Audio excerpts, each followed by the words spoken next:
1 Samuel chapter 25. Death of Samuel. Samuel died, and all Israel gathered to mourn him. They buried him at his home in Ramah. Then David went down to the wilderness of Paran. Nabal and Abigail. There was a man of Maon who had property in Carmel.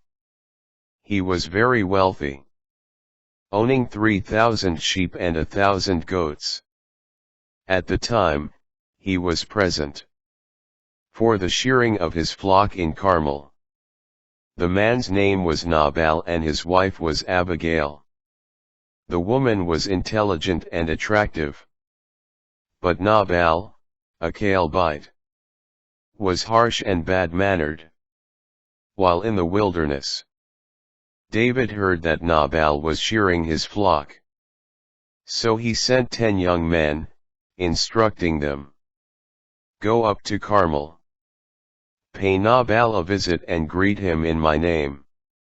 Say to him, 'Peace be with you, my brother, and with your family, and with all who belong to you.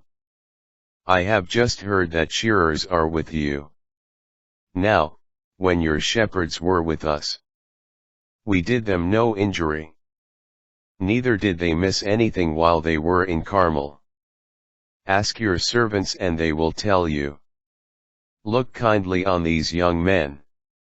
Since we come at a festival time, please give your servants and your son David whatever you can."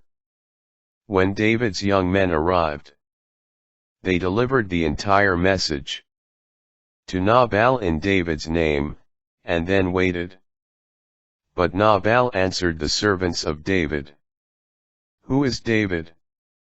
Who is the son of Jesse? Nowadays there are many servants who run away from their masters. Must I take my bread, my wine, my meat that I have slaughtered for my own shearers, and give them to men who come from who knows where?"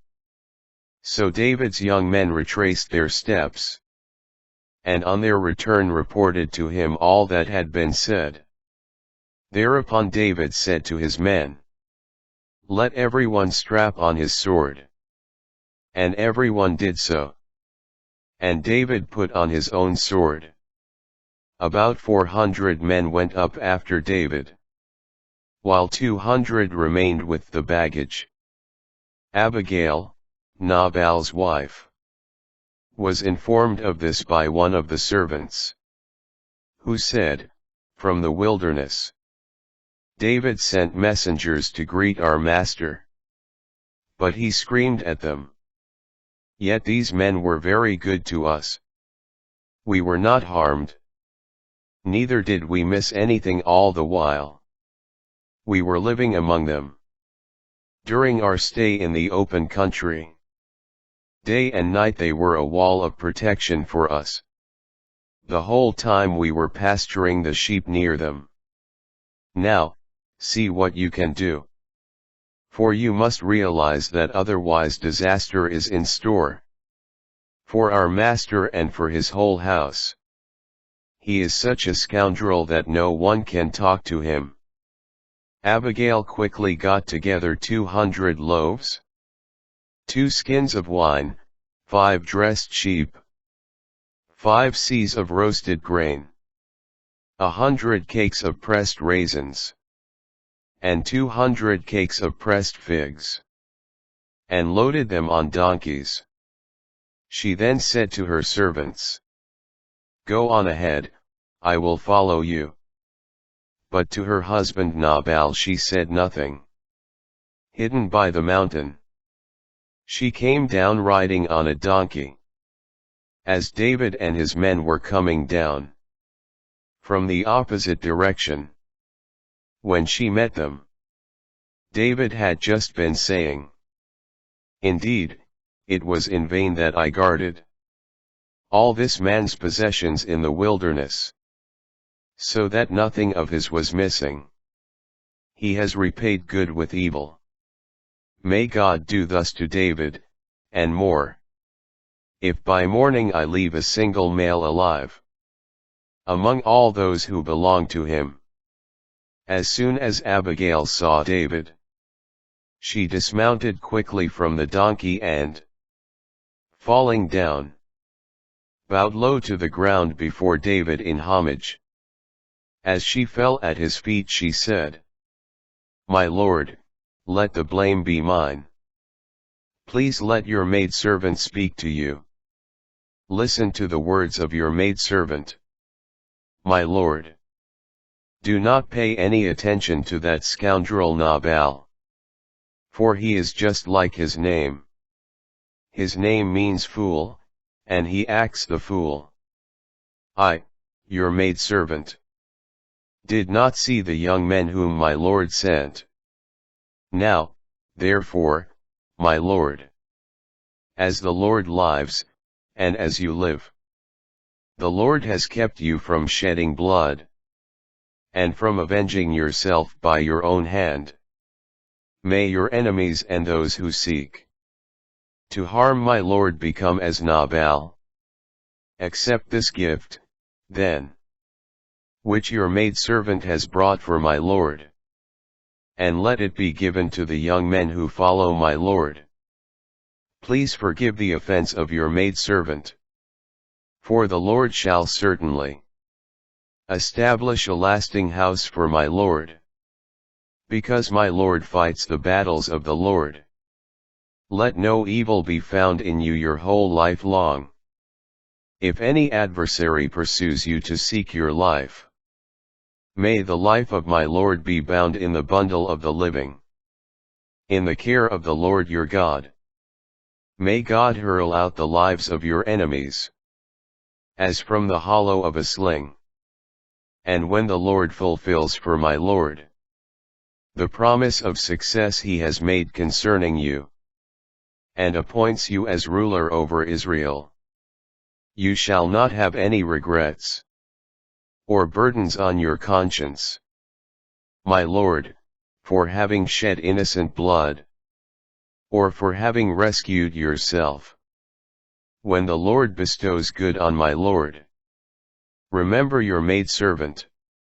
David said to Abigail, "Blessed is the Lord, the God of Israel, who sent you to meet me today. Blessed is your good judgment, and blessed are you yourself.